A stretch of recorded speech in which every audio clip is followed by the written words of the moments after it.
Hello friends, જય શ્રી કૃષ્ણ. કેમ છો તમે બધા? મજામાં? આશા રાખું છું કે તમે બધા મજામાં હશો.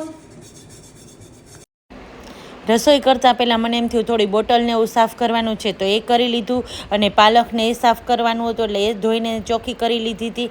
હવે આજે પાલક પનીર બનાવવું છે, તો પાલકને છે ને બાફવાની હોય છે થોડી ઘણી, પણ હું બાફતી નથી, સીધી જ હું એને પીસી લઉં છું. અને જો થોડું ઠંડુ પાણી એટલે કે બરફનું પાણી નાખું છું, એટલે એઝ ઇટ ઇઝ કલર જળવાઈ રહે. હવે પાલક પનીરના શાકમાં આજે કોર્ન નાખવા છે, એટલે એ પણ બાફવા મૂકી દીધા છે. હવે જો પેસ્ટ બનાવી લઈએ, તો તેલ મૂકી દીધું છે થોડું એવું, 1 ચમચી એમાં જીરું નાખ્યું છે, અને આ ટમેટું, ડુંગળી, મરચી નાખી છે, અને આ બધું સાતળી લઉં છું.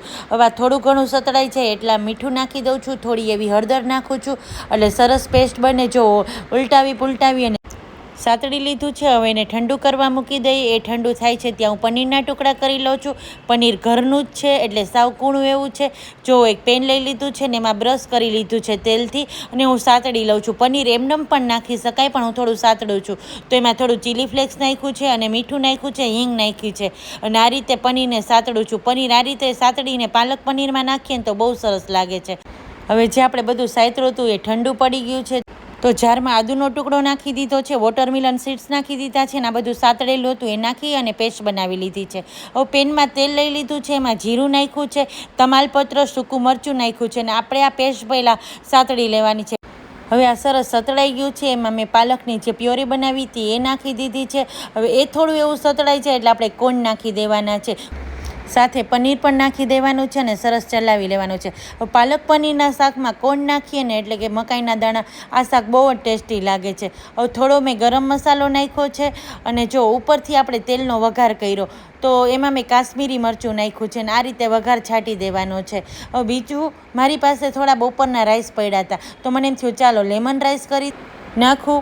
એટલે પછી જો પેન લઈ લીધું, એમાં તેલ મૂક્યું છે, તેલમાં રાઈ ફૂટી એટલે મેં ચણાની દાળ નાખી છે, અડદની દાળ નાખી છે, માંડવીના દાણા નાખ્યા છે, કાજુ નાખ્યું છે, લીમડો અને સૂકું મરચું નાખ્યું છે. પછી રાઈસ નાખ્યા છે ને એમાં મેં હળદર નાખી દીધી છે, અડધો લીંબુનો રસ નાખી દીધો છે, અને આ લેમન રાઈસ બહુ જ સરસ લાગે છે. તો એ સરસ થઈ ગયા.